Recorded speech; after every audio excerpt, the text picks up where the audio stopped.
Hi, I'm Jack Black. Thank you for downloading this introductory MindStore online program.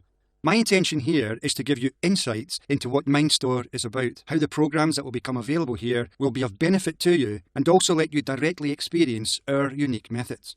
I trust you will then be in a much more informed place and have the confidence to go on and enjoy more of the programs and get all the growth and wonderful benefits that they provide. You know, you really can trust the pedigree of my programs because I've been presenting MindStore courses, speaking at conferences and coaching leaders for over 25 years now. I personally have had the privilege of presenting to 500,000 people all over the world, while hundreds of leading corporations have been clients. World champions in sport, inspirational entrepreneurs, entertainers, and folks just like you and I. I pride myself in not just providing you with inspiration and motivation, but I really focus on giving you tools and techniques you will use to change your life for the better. After all this time, if my methods didn't work, I would have been found out long before now. You can trust yourself to take a closer look. I use this little phrase in all my events. It only works. It really does, and it will work for you too. So let me quickly explain what underpins all of this. Firstly, I know that if you're willing to use my easy-to-learn approach, you'll get excellent results. My experience points to 5 critical characteristics that highly successful people possess. When you have the tools and techniques that allow you to focus on everything you do with these strengths, you can seriously change and improve what matters to you. The 5 are that you have your stress under control, you sleep better, and are therefore able to perform with optimum energy. Your thoughts and conversations are influenced by an unshakable positive mental attitude that confidently drives you to deal with everything, no matter what shows up. You are committed to and indeed are determined to achieve compelling goals, and as a result you almost effortlessly attract whatever you need to succeed. You readily trust you are constantly in the right place at exactly the right time. And 5, you are purposefully able to manage your emotions to your full advantage. So because all the programs and their modules have these as a backdrop, you get to learn how to use and benefit from our powerful tools and techniques.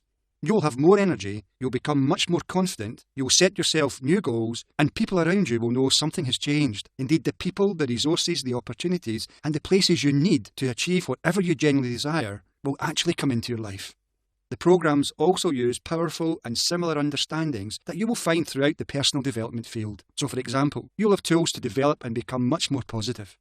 You'll have the means to harness what others have called the universal laws of attraction and gratitude. You'll become inspired about your future and all the time have fun as you learn new skills. You will no doubt be aware of or heard about mindfulness and meditation. And maybe also know that increasingly universities around the world seem to be piling into this space because of the ever-expanding awareness of the benefits that practicing brings not only to your general health, but how it improves all manner of brain functioning. So guess what? For over 25 years now, on every one of my courses and in all of my presentations, I have taught the audience our unique and powerful form of meditation or mindfulness is part of our overall approach. There are various styles of meditation. Some are what I would call passive, where the intention is to get you to deeply relax and find a healthy state of peace and calm.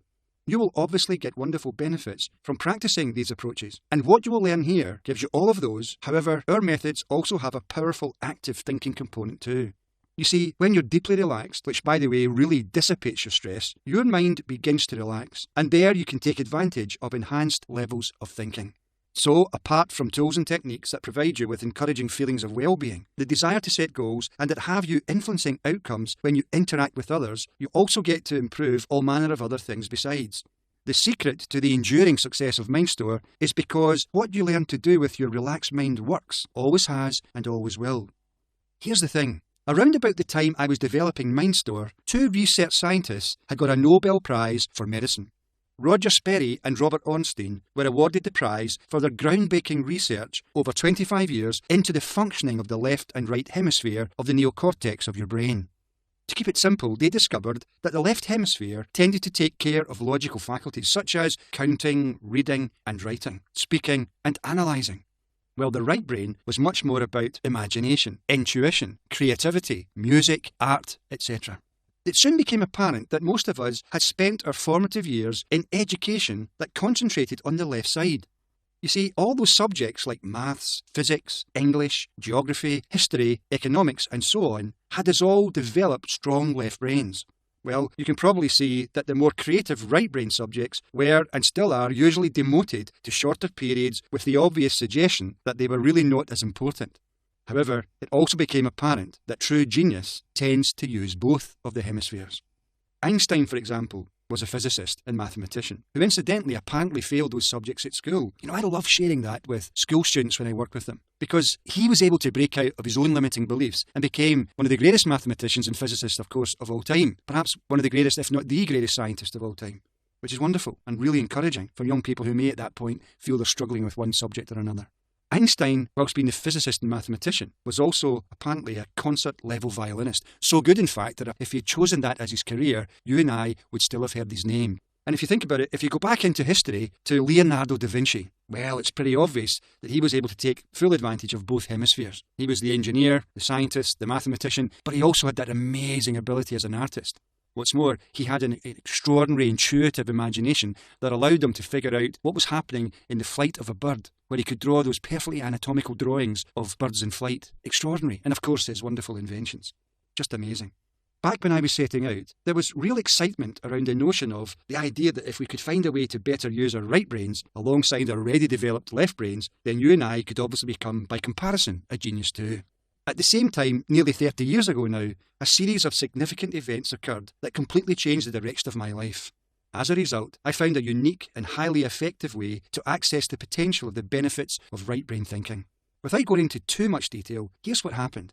At the time, I was working as a community worker in a place called Easterhouse, a post-war housing scheme in the East End of Glasgow. It was officially recognised by the government as an area of extreme deprivation. Within a fortnight, first my mother-in-law died suddenly from a stroke. My own mother had sadly died similarly years before. Then two men who worked at the highest levels in social services and education in Scotland and who had a huge influence on my career died suddenly too. One from cancer and the other from a heart attack.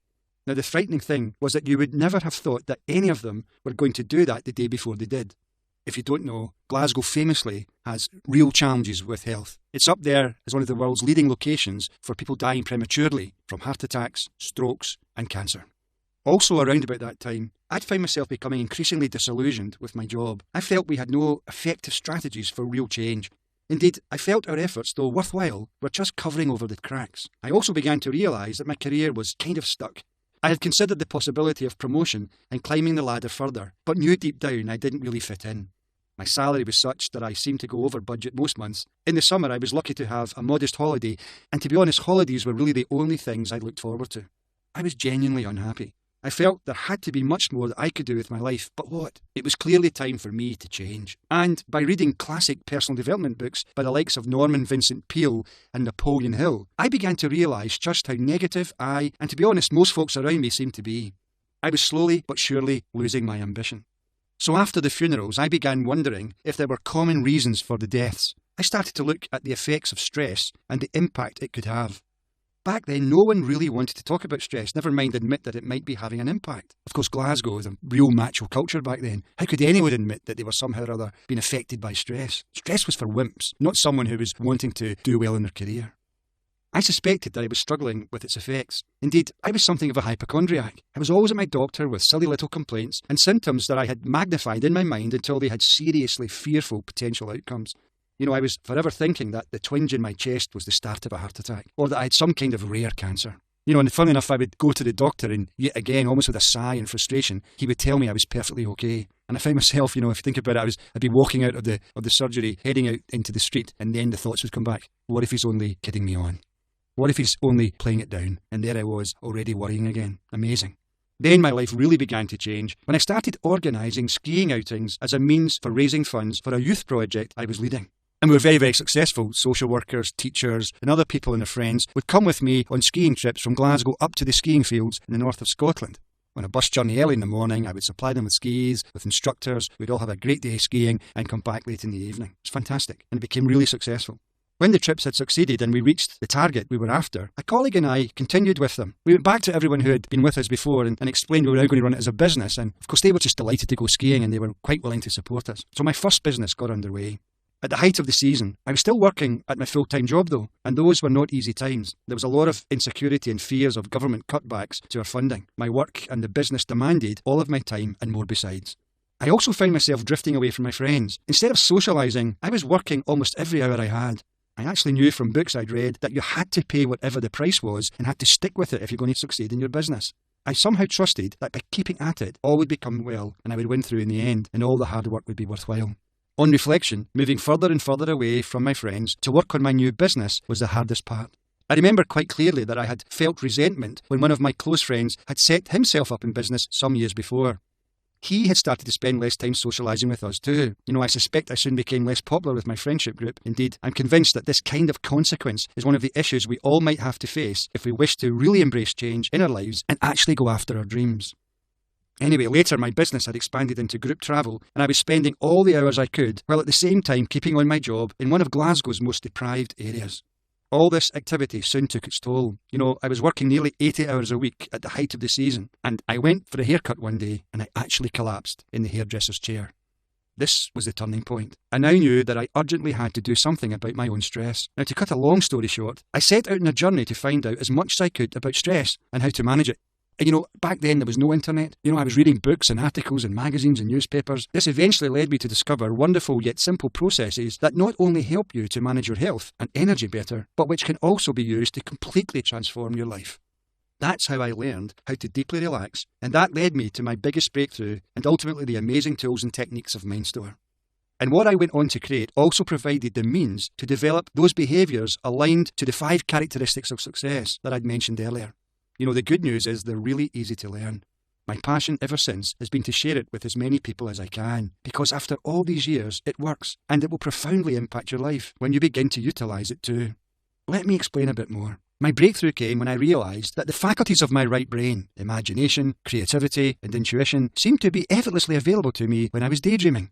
I had just returned from a holiday and had noticed how I would drift in and out of awareness when I was sunbathing. This always coincided with me kind of fantasising and daydreaming, and of course this would be the same for you too. I realised that the key components to this was the fact that I was relaxed, and so relaxed that I would fall into a light sleep. However, it was before nodding off that the daydreaming was happening. In my daydreams, I was clearly accessing a wonderful quality of imagination. Although I was not in control of what I was dreaming about, it was kind of happening to me.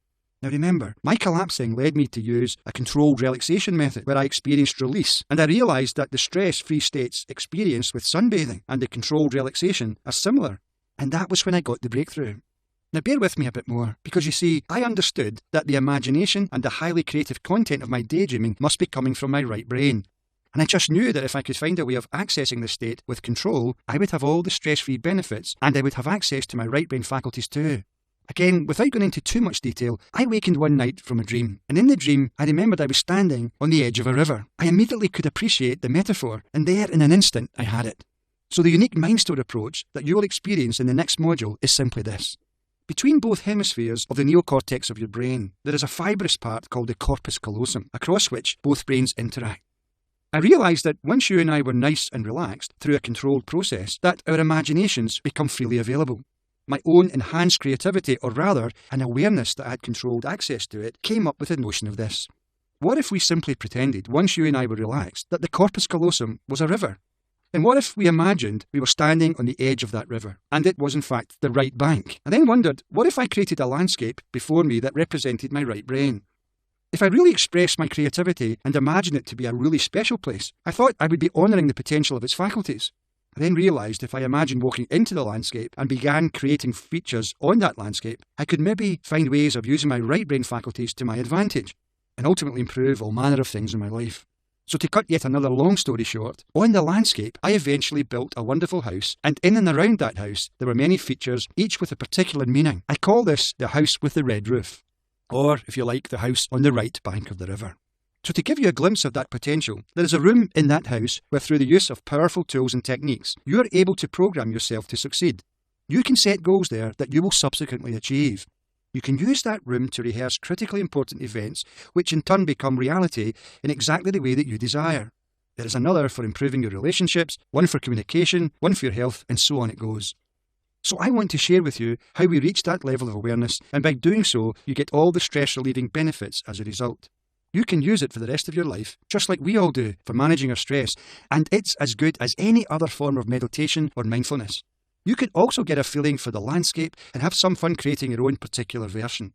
Think for a moment, how often have you heard successful people, either in their biographies or when they are interviewed on chat shows or from a feature in a magazine, say things like this: I dreamt about this success or whatever it was they achieved. That dreaming obviously takes place at some level where the right brain faculties come into play, and for some reason seems to really impress on those individuals in some kind of profound way, because they not only take action, but ultimately they say too that on the road to their achievements, they regularly found themselves in the right place at the right time. I firmly believe that that is where you find yourself right now. What I have developed over the past 25 years is a highly effective way of simulating that process, and that's why hundreds of thousands of people have found MindStore and its approach and method so successful for changing the direction of their lives, and you will be able to do this too. Once you access your right brain through our processes, you make better decisions, your problem-solving abilities improve, and you gain the means to control the outcomes of events and situations that are important to you. What's more, you will find that what other MindStore enthusiasts say, you will too. That in fact all manner of events, outcomes and achievements that occur as a result of you applying MindStore tools and techniques would otherwise not show up. MindStore works, and in the next module you get first-hand experience of it. Have a good look at the journal, reflect on its questions, answer them, and take other notes before moving on to the next module. The journal is a critical part of the process, and trust the process. I'll catch you later. Cheers now.